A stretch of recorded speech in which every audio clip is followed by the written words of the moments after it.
Hello, I welcome you all for today's session. It is on Corporate Social Responsibility CSR.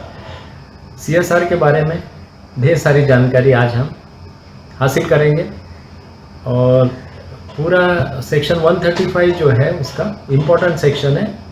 सो हम लोग उसी पे अभी immediately we'll start seeing it. We'll start discussing about it. Okay.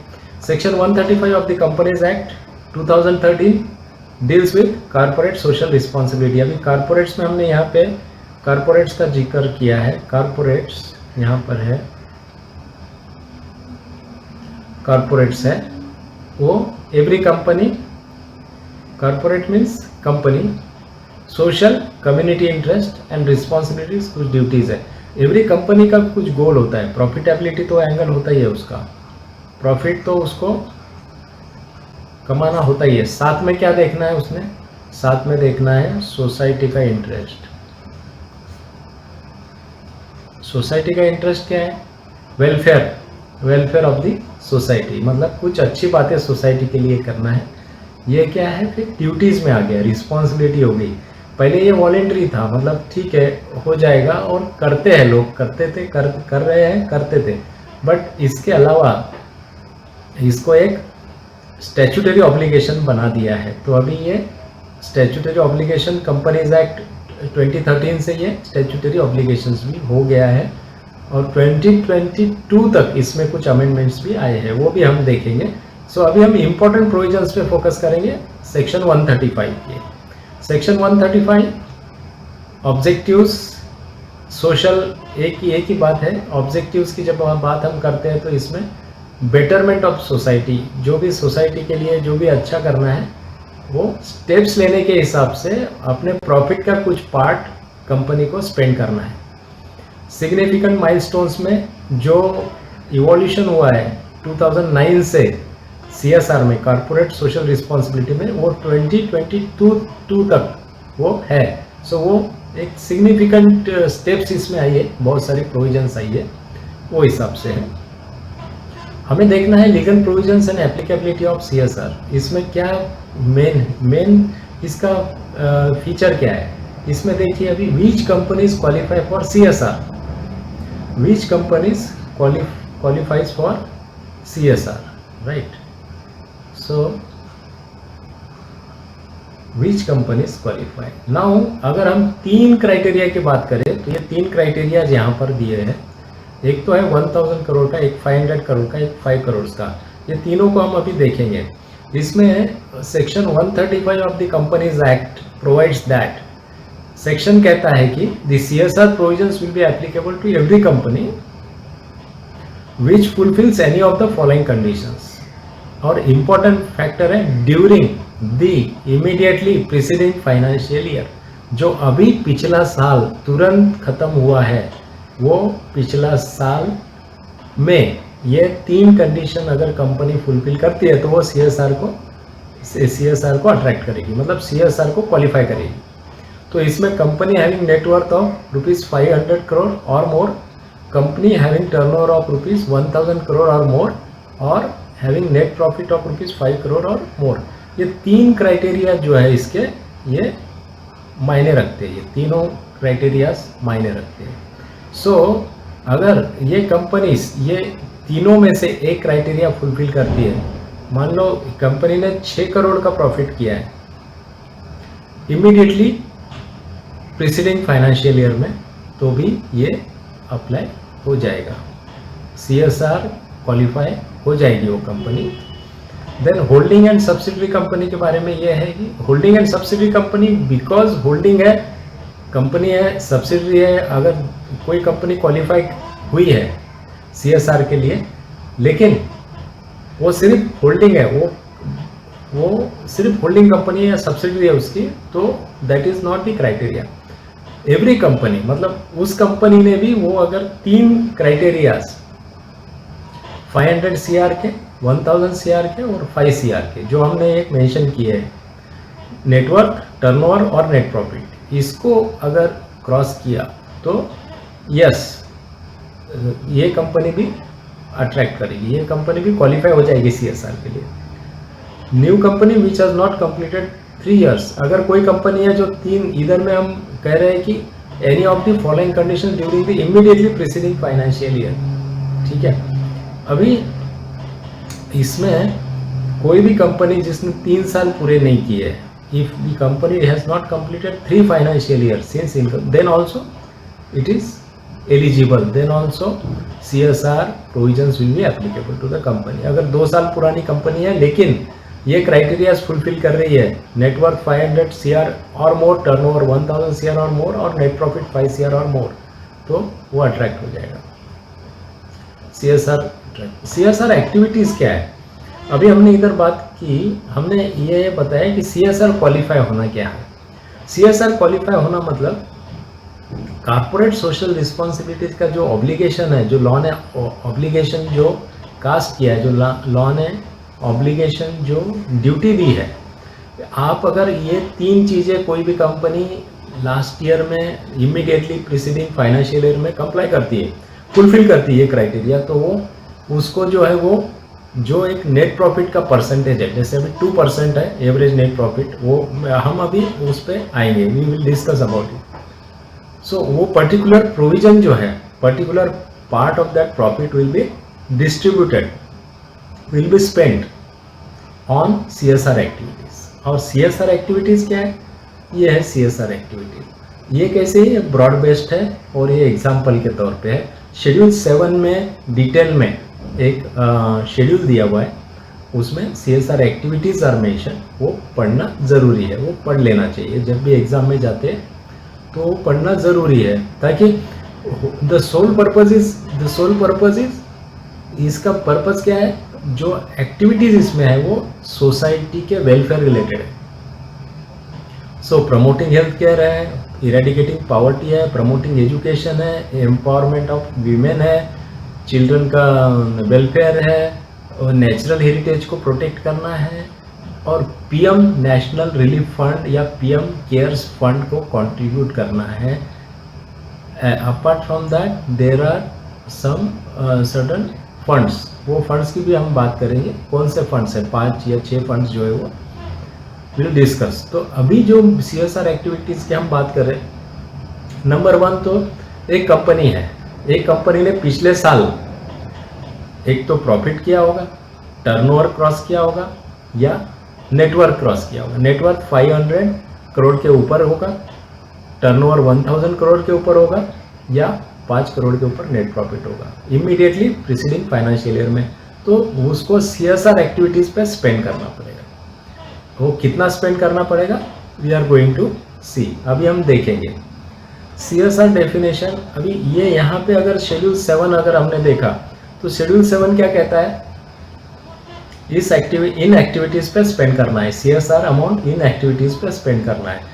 और वो आगे ये कहता है कि इन एक्टिविटीज़ पे अगर आपने स्पेंड किया तो वो CSR का एक्टिविटी नहीं कंसिडर होगा। उसमें नंबर 1 पे है, जैसे मैंने मेरा नॉर्मल कोर्स ऑफ बिजनेस में जो भी मैं एक्सपेंसेस इनकर करता हूँ एज अ कंपनी, तो वो CSR के लिए क्वालिफाई नहीं होगा, एलिजिबल नहीं होगा फॉर द स्पेंड, जो भी है मैं स्पेंड कर रहा हूँ। मैंने कोई प्रोग्राम अंडरटेक किया है, I have undertaken some program by the company outside India. अब यहाँ पे मैंने ये जो मेंशन किया है by the company outside India, so ये CSR के लिए क्वालिफाई नहीं होगा, ये CSR के शेड्यूल 7 के डेफिनेशन में ये नहीं आएगा। Contribution of any amount to political parties, किसी पॉलिटिकल पार्टीज को मैंने फंड किया, कंपनी ने फंड कंट्रीब्यूट किया, वो क्वालिफाई नहीं होगा CSR एक्टिविटीज़ में। बेनिफिट्स टू एम्प्लॉयज़, वो भी नहीं होगा। प्रमोशनल के लिए, मैंने प्रमोशन के लिए अपने कुछ कैंपेन ऑर्गेनाइज किए कंपनी के प्रोडक्ट के लिए, और मैंने अपने एम्प्लॉयज़ को भी कंसेशन रेट में दिया और बाहर वालों को भी दिया, लेकिन उससे मेरा क्या हो रहा है, सेल्स बढ़ रहा है, प्रमोशनल एक्टिविटीज़ हो रही है, सो वो भी CSR के लिए क्वालिफाई नहीं होती है। And activities perform to comply with any other statutory obligations, ये यहाँ भी वो स्टैट्यूटरी ऑब्लिगेशन में ये नहीं क्वालिफाई होगा। सो ये कंडीशंस है। इस पे कोई क्वेश्चंस में एक सेंटेंस ऐसा आता है, मैंने जो है कंपनी ने जो है वो कंपनी क्वालिफाई तो हो गई CSR की, और कंपनी ने कुछ अमाउंट जो है वो बेनिफिट्स के लिए, जो एम्प्लॉयज़ के लिए बेनिफिट्स के लिए स्कीम में है वो इन्वेस्ट करी, प्लस कुछ आउटसाइडर्स जो भी है उनके लिए कुछ ये किया, कुछ स्कीम चलाई, लेकिन उसमें कंपनी को बेनिफिट हुआ, जैसे सेल्स का कंसेशन में कुछ चीज़ें दी तो हुआ, तो वो भी उसमें एक सेंटेंस होता है, तो वो उसको कंसिडर नहीं किया जाएगा CSR स्पेंड के लिए। तो वो एक है, ये हमें ध्यान रखना है। अगर हम बात करते हैं CSR की, अगर हम बात करते हैं लीगल प्रोविजंस की कि CSR में क्या होता है, तो CSR में ये 3 चीज़ें होती है और ये क्राइटेरियाज है, इससे कंपनी क्वालिफाई हो जाएगी या नहीं हो जाएगी। अगर वो एक कंप्लाई करती है तो वो क्वालिफाई हो जाएगी। क्वालिफाई हो जाएगी तो फिर उसको ये अमाउंट जो है CSR एक्टिविटीज़ पे स्पेंड करना पड़ेगा। अगर वो स्पेंड करेगी तो कैसे करेगी, CSR कमेटी उसको फॉर्म करना पड़ेगा। Formation of CSR committee. CSR committee जो होती है वो बोर्ड अप्रूव्ड होती है, बोर्ड अप्रूव करता है उसको, और वो क्या करती है, CSR कमेटी क्या करेगी, उसका रोल अभी हम देखेंगे कि क्या करेगी। लेकिन ये प्रोविजन क्या है, there is one provision which says that अगर कंपनी क्वालिफाई करती है CSR के लिए तो उसको CSR कमेटी बनाना पड़ेगा। लेकिन उसमें 2 एक्सेप्शंस ऐसे हैं। अगर कंपनी ने 50 लाख के ऊपर स्पेंड करना है एक साल में, इस साल में, तो वो CSR कमेटी की उसको ज़रूरत नहीं है। If a company spends less than 50 lakhs, यहाँ पे हमने ये मेंशन किया है, अगर वो 50 lakhs स्पेंड नहीं कर रही है एक साल में, तो वो उसको CSR कमेटी की फॉर्मेशन की आवश्यकता नहीं है, वो नहीं करेगी। Secondly, in case a company is not fulfilling any of the conditions laid down under section 135(1), हमने देखा 3 कंडीशंस है, तीनों कंडीशंस ये कंपनी फुलफिल नहीं कर रही है तो वो निकल जाएगी 3 साल तक। मान लो 6 करोड़ का प्रॉफिट हो गया लास्ट ईयर, नेक्स्ट ईयर कुछ नहीं, उसके नेक्स्ट ईयर कुछ नहीं, उसके नेक्स्ट ईयर कुछ नहीं, तीनों क्राइटेरियाज में नहीं आ रहे, तो कंपनी CSR ऑब्लिगेशन से बाहर आ जाएगी। This is the exception for the purpose of forming CSR committee. तो अभी हमने देखा कि CSR कमेटी की किसे ज़रूरत है, CSR प्रोविजन अगर अट्रैक्ट करती है, क्वालिफाई करती है कंपनी, तो उसे CSR कमेटी बनानी पड़ेगी। पर CSR कमेटी बनाने के लिए अगर 50 लाख के नीचे स्पेंड करती है पर्टिकुलर ईयर में, तो उसको CSR कमेटी की ज़रूरत नहीं है। और अगर वो कंपनी क्राइटेरिया, तीनों जो क्राइटेरियाज है वो 3 साल तक लगातार उससे बाहर आ जाती है, तो वो उससे बाहर आ जाएगी, मतलब क्राइटेरिया में नहीं बैठ रही है तो वो CSR में नहीं रहेगी। Composition of CSR committee is very important provision. अभी अगर हम देखें तो लिस्टेड कंपनी, अभी CSR कमेटी मुझे बनाना है, मेरा स्पेंड 50 lakhs एंड अबव है as a company, I am saying if as a company अगर मेरा 50 lakhs के ऊपर अगर स्पेंड करना है, CSR स्पेंड करना है मुझे, तो मुझे क्या करना पड़ेगा, मुझे CSR कमेटी फॉर्म करनी है। CSR कमेटी में कौन नॉमिनेट होंगे, वो डायरेक्टर्स मुझे देखने। लिस्टेड कंपनी में 3 डायरेक्टर्स नॉमिनेट होंगे, वो 3 में से, जैसे मैंने यहाँ पे 3 लोग हैं, इसमें 3 डायरेक्टर्स, और इसमें एटलीस्ट क्या बताया है, एटलीस्ट बताया है कि one will be independent director. Independent director यहाँ पे होगा, 3 डायरेक्टर में एक इंडिपेंडेंट डायरेक्टर होगा। अनलिस्टेड कंपनी के बारे में क्या होगा, 3 डायरेक्टर ही होंगे, पर जहाँ पे इंडिपेंडेंट डायरेक्टर नहीं होगा, there is no requirement of appointing independent director, तो 2 और मोर डायरेक्टर्स वहाँ पे होंगे अनलिस्टेड कंपनी में, 2 और more. This is where in case of unlisted company, जब इंडिपेंडेंट डायरेक्टर नहीं है तो 2 और मोर, लेकिन जब इंडिपेंडेंट डायरेक्टर है तो 3 डायरेक्टर, उसमें 1 इंडिपेंडेंट डायरेक्टर, वो लिस्टेड कंपनी के लिए। अनलिस्टेड कंपनी के लिए भी वही रूल है, बट इंडिपेंडेंट डायरेक्टर की ज़रूरत नहीं है, वो कंपनी में अपॉइंट ही नहीं हुआ तो 2 or more directors. Private limited company के बारे में, where private limited company has 2 directors, the CSR committee can be constituted with these 2 directors. वहाँ पे 2 ही आएंगे, यहाँ पे 2 ही आएंगे अगर 2 लोग हैं तो। और फॉरेन कंपनी के केस में if CSR committee is to be formed, it should consist of at least 2 directors, of which one of the directors should be resident in India, and other director be nominated by the foreign company. CSR committee के बारे में ये काफ़ी important information है। Listed company 3 directors, 1 should be out of that, 1 should be independent director. Unlisted company 3 directors, but if there is no independent director, अगर independent director नहीं है तो 2 or more directors उसमें रहेंगे। प्राइवेट कंपनी में अगर 2 ही directors है तो 2 directors, both the directors will be nominated for CSR committee. And foreign company की केस में हमने कहा है कि एटलीस्ट 2 डायरेक्टर्स रहेंगे, of which one of the director should be resident in India and the other director should be nominated by the foreign company. So ये होगी CSR के कंपोजिशन रिलेटेड इंफॉर्मेशन। अभी हमने देखा है कि CSR फंक्शंस कौन से होंगे। ये 2 कमिटीज़ हो गई, दो है यहाँ पे। एक तो बोर्ड है, सेपरेट है बोर्ड, और CSR कमिटी है। अगर CSR कमिटी अगर 50 lakhs एंड अबव स्पेंड कर रहे हैं और CSR क्वालिफाई हो गए CSR के लिए और CSR कमिटी फॉर्म हो गई, तो वो क्या करेगी? CSR कमिटी का फंक्शन क्या रहेगा? तो उसमें हमने बताया कि formulates and recommends the CSR policy, very important. ये CSR पॉलिसी बनाएगी। ये क्या करेगी? CSR पॉलिसी बनाएगी और रिकमेंड करेगी। ये CSR पॉलिसी बोर्ड को रिकमेंड करेगी अप्रूवल के लिए। उसके बाद उसका मॉनिटरिंग होगा, रिव्यू होगा, और इम्प्रूवमेंट कुछ ज़रूरत है, जहाँ भी इम्प्रूवमेंट है वहाँ पे CSR सिस्टम में इसकी इम्प्रूवमेंट की ज़रूरत होगी। एंड एनुअल एक्शन प्लान और जो भी है इसका ये सबमिट होगा। ये अमाउंट ऑफ एक्सपेंडिचर जो भी है वो बोर्ड को सबमिट होगा, बोर्ड को बताया जाएगा। CSR कमेटी की CSR कमेटी के फंक्शंस में हमने क्या देखा अभी? Formulates and recommends the CSR policy to the board. उसके बाद उसका रिव्यू करना है, पॉलिसी का रिव्यू करना है, periodic review and ensure implementation system में जैसा भी जो इम्प्लीमेंट कर रहे हैं।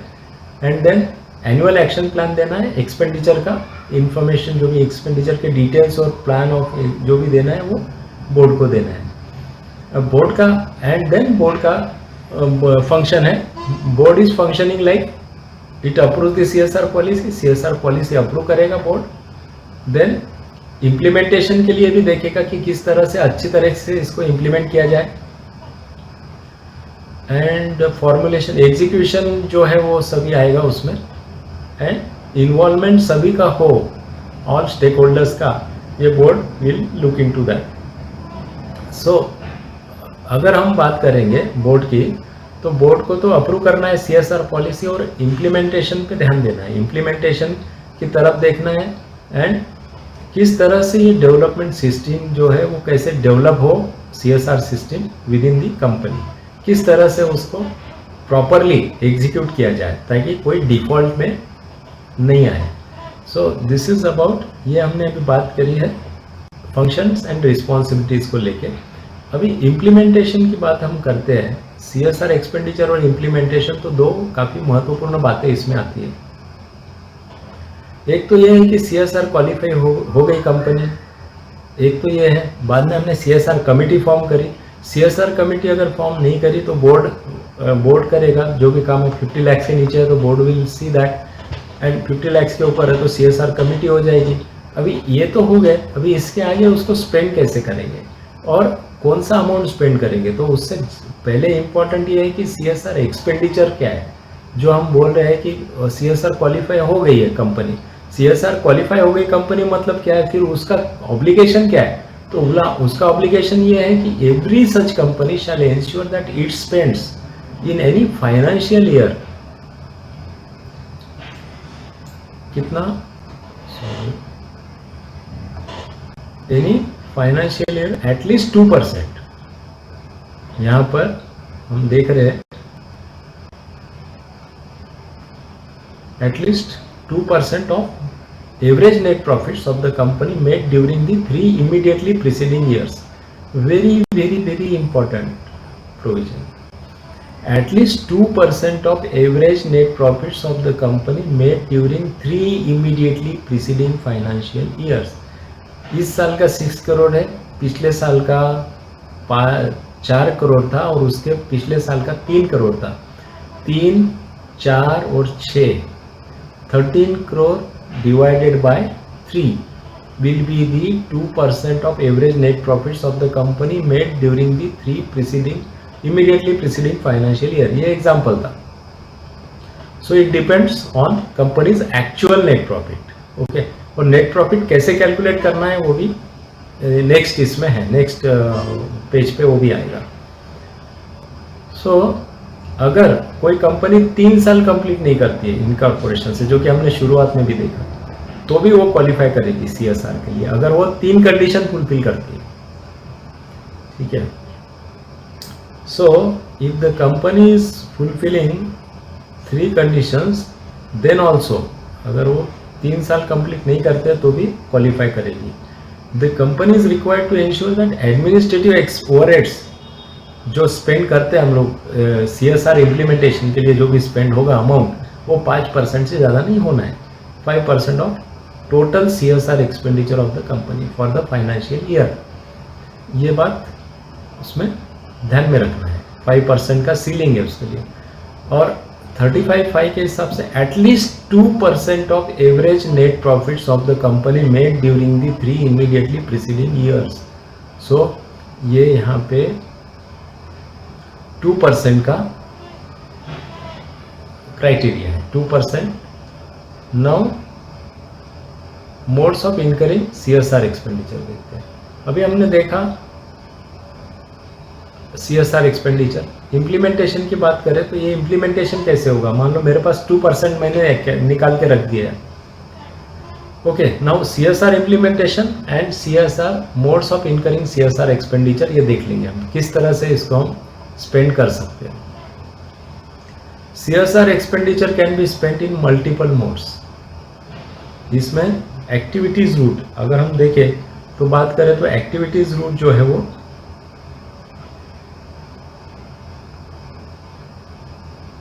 एक्टिविटीज रूट ये डायरेक्ट रूट है. इसमें अगर कंपनी चाहे तो खुद अपना फाउंडेशन बना सकती है, खुद एक पार्ट बना सकती है, जो भी है अपने just like you know any other department, and which will enforce that जो भी CSR पॉलिसी है और इम्प्लीमेंट करेगा. A company can undertake the CSC projects as per schedule 7 of the act either by itself और by appointing implementing agency. ये implementing agency का भी हम देखेंगे क्या है, प्रोविजन क्या है, और इम्प्लीमेंटिंग एजेंसी कौन है वो देखेंगे हम, जो कि नेक्स्ट इसमें वो आएगा. Implementing agency very important point. And contribution to funds route. अभी देखिए डायरेक्ट तो मैंने करना है. अभी मैं क्या करूँगा, मुझे ऐसा लगा कि डायरेक्ट की बजाय मैं कुछ कंट्रीब्यूशन टू फंड्स रूट करूँ. ये फंड्स रूट क्या है. This route allows a company to make contribution to various funds as specified in schedule 7. अभी शेड्यूल 7 में जो फंड्स है वो कौन से फंड्स है. हमने देखा एक ब्रॉड बेस्ड था. अभी सिंस ये स्पेसिफिक रेफरेंस आया है तो हम शेड्यूल 7 के फंड्स देखते हैं. ये है fund specified in schedule 7 of the act. ये कौन कौन से हैं. क्लीन गंगा फंड है, prime minister's national relief fund है, स्वच्छ भारत कोष है, PM केयर्स फंड है, prime minister citizen assistance and relief in emergency situation fund, PM cares fund. And एक फिफ्थ है जो है any other fund set up by the central government and notified by the ministry of corporate affairs for socio-economic development and relief and welfare of the scheduled caste, scheduled tribes, other backward class minorities and women. So ये जो है, ये जो हमने देखा ये fund specified in schedule 7 of the act. तो clean Ganga fund, Prime Minister's Relief, National Relief Fund, Swachh Bharat Kosh, PM Cares Fund, any other fund set up by the central government. So ये हो गया contribution to funds route में. And third है contribution to incubators और and R&D projects. R&D projects में अगर हम देखेंगे, so R&D projects as specified in item 9A and institutes involved in R&D activity as specified in item 9B of the schedule 7 of the act. So जो point है contribution to incubators and R&D projects, ये again expenditure का route है, उसमें हम spend कर सकते हैं. These are the things. ये अभी हमने देखा modes of incurring CSR expenditure. Fund specified हमने देखा, सीएसआर एक्सपेंडिचर देखा. कितना सीएसआर एक्सपेंडिचर होता है? 2% of average net profits of the company made during the 3 immediately preceding financial year. CSR quality implementation. Now, the projects can be undertaken by the company through any of the modes of implementation. So, it is implementation.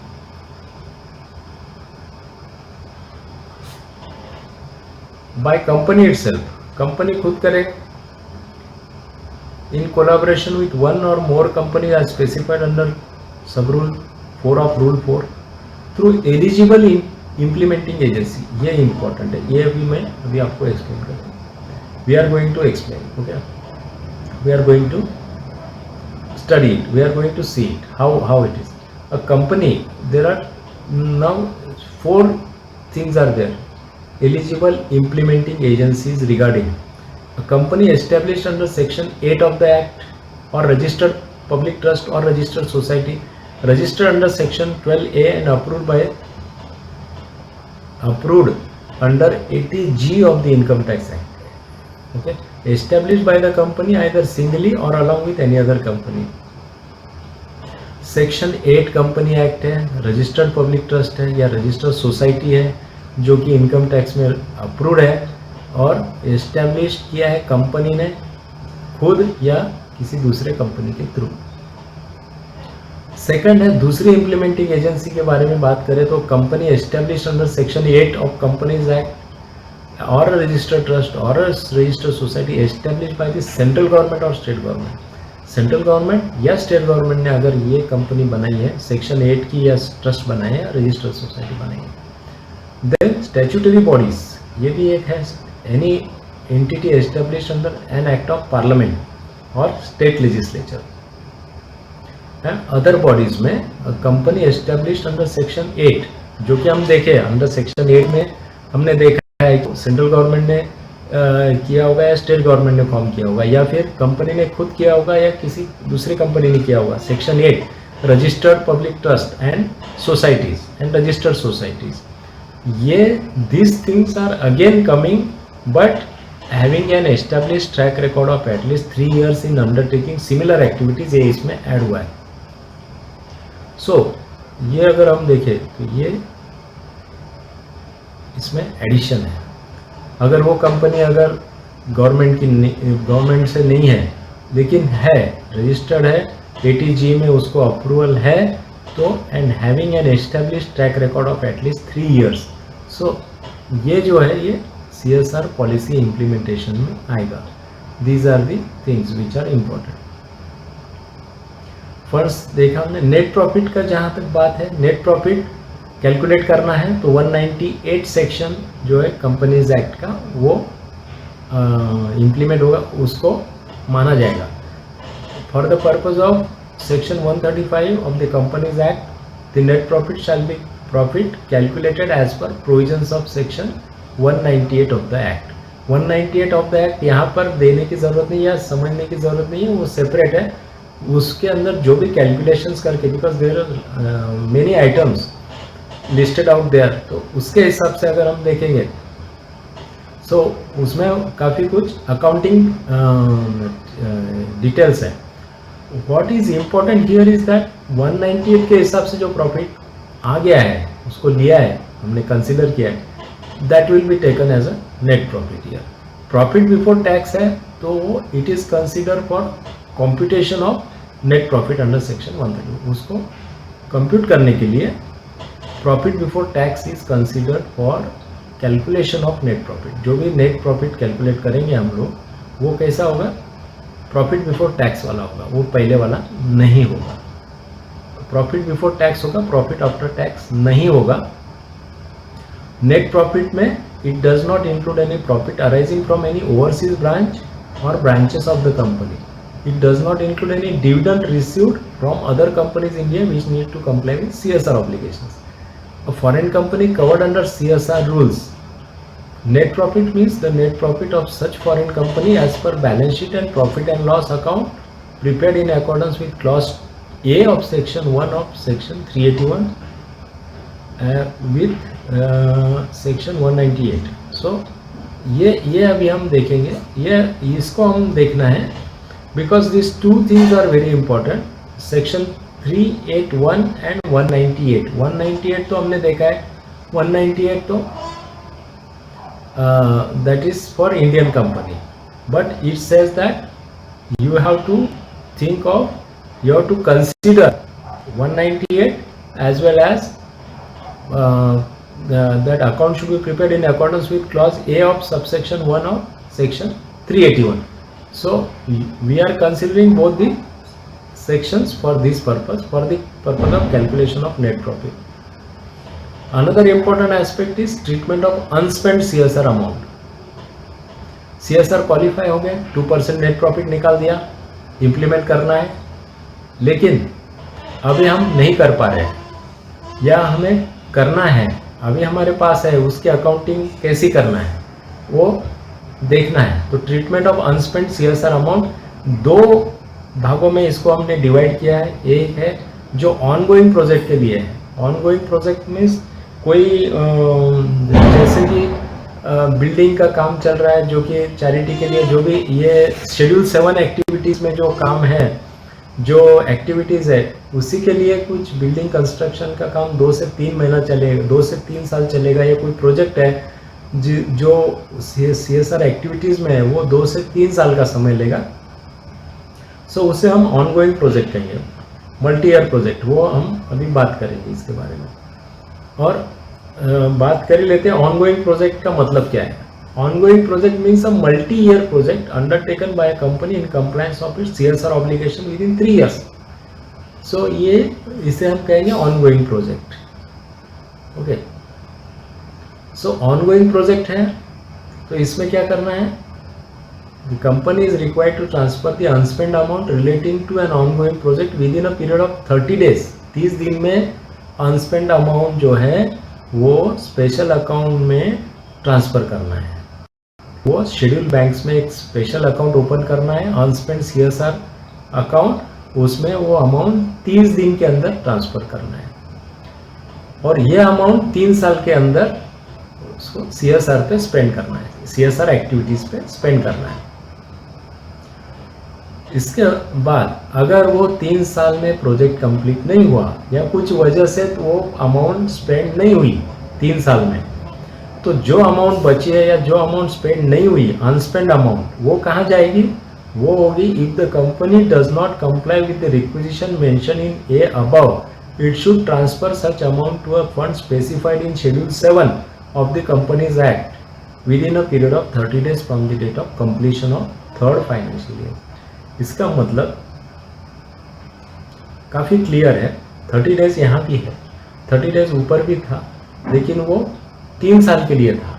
अभी 3 साल में नहीं हो रहा है तो 3 साल complete होते से ही वो 30 डेज में शेड्यूल 7 में जो फंड दिए हैं, जो कि हमने देखे हैं, कौन से फंड्स हैं शेड्यूल 7 के funds, clean Ganga fund, prime minister's national relief fund, Swachh Bharat Kosh, PM cares fund, any other fund set up by the central government. ठीक है, तो ये हम देख रहे हैं कि treatment of unspent CSR amount है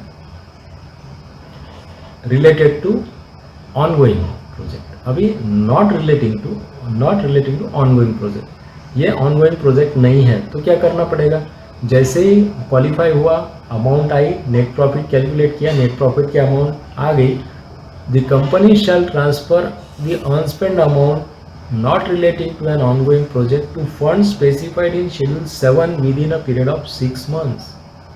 यहाँ पे भी देखिए आप, यहाँ पे 6 मंथ्स का आ गया रिक्वायरमेंट. फॉर एग्जाम्पल 31 मार्च को कंपनी क्वालिफाई करी CSR के लिए, राइट. सो अभी इसमें यह है the company shall transfer the unspent amount not relating to ongoing project में स्पेंड नहीं करना है. तो क्या करना पड़ेगा कंपनी को, 6 महीने के अंदर वो अमाउंट जो है वो शेड्यूल 7 के जो फंड्स है उसमें ट्रांसफर करनी पड़ेगी. शेड्यूल 7 के फंड्स हमने देखे हैं. ये है ट्रीटमेंट ऑफ अनस्पेंड अमाउंट. कभी ऐसा भी होता है कि एक्सेस अमाउंट आती है, शॉर्टफॉल होता है, एक्सेस अमाउंट आती है और इनकम डिराइव्ड भी होता है उससे. तो क्या करेंगे, in case of shortfall in CSR spend provision for the shortfall is to be made. अगर 2 करोड़ का मान लो, अगर 20 लाख का मेरा CSR स्पेंड करना था मुझे, मैंने 15 लाख ही किया, तो 5 लाख तो मेरा कंपनी का लाइबिलिटी बनता है कंप्लीट करने का. तो वो हो गया provision for shortfall to be made, तो मुझे वो कंप्लाई करना पड़ेगा. In case of excess CSR spend, मैंने 20 लाख स्पेंड करने थे, 25 लाख स्पेंड कर दिए, तो 5 लाख का मुझे उसमें कैरी फॉरवर्ड मिलेगा नेक्स्ट 3 साल तक. Any revenue income derived from CSR activities can not be part of business profit. में प्रॉफिट कंपनी नहीं ले सकेगी, वो CSR में ही जाना पड़ेगा. The surplus arising out of CSR activities should be used only for CSR activities. तो ये CSR में जाएगा, सब पैसा जितना भी है वो CSR में जाएगा. शॉर्टफॉल है तो पैसा लाके CSR के लिए करना है, एक्सेस है तो कैरी फॉरवर्ड हो जाएगा, इनकम उससे आया है तो CSR में फर्दर स्पेंड हो जाएगा. So this is about shortfall, excess and income derived. Penalty related जो प्रोविजन है, पिनल प्रोविजन है, वो क्या है. सपोज सब बातें हो गई लेकिन सेक्शन 135 का कंप्लायंस इसमें गड़बड़ हो गई, नहीं हुआ, सेक्शन 135 का कंप्लायंस नहीं हुआ, तो penalty on the company. Penalty क्या होगी, if a company defaults in complying with the aforesaid provisions, it is liable to pay penalty up to twice the amount required to be paid. Suppose वो 15 लाख 20 लाख की थी, 5 लाख नहीं पे किए और तो उसकी 10 लाख हो जाएगी. To the fund specified in schedule 7 of the unspent corporate social responsibility or 1 crore whichever is less. Penalty on every officer of the company who is in default. अगर default में है तो 1/10 of the amount needed to be transferred by the company to such fund mentioned in schedule 7 of the Companies Act or the unspent CSR account as the case may be, or 2 lakhs whichever is less. ये हो गया 135 का non compliance का penalty. Non compliance default under any other provision of the section और rules, उसमें the provision of general penalty under section 450 of the Companies Act shall be applicable. So this is about CSR and CSR related provisions. What we have seen, CSR is very important chapter, topic or subject as we consider for professional examinations, and also generally one should be aware those who are working in corporates and they are likely to be posted there for whatever reason. When Companies Act comes in play, this CSR is a very important topic. So from that point of view, we have covered maximum information. The questions are based on these things only, that how you are going to treat the unspent CSR amount on ongoing project, regarding not relating to ongoing project, then penalty. Similarly, then net profit, how you are going to calculate the net profit if 3 years net profit is given. Then whether the company qualifies for CSR or not, whether the companies qualify, which companies qualify for CSR, how the qualification will happen. So these are the things which are important from this perspective. So thank you very much. Thanks a lot for your patience and support. Wish you all the best.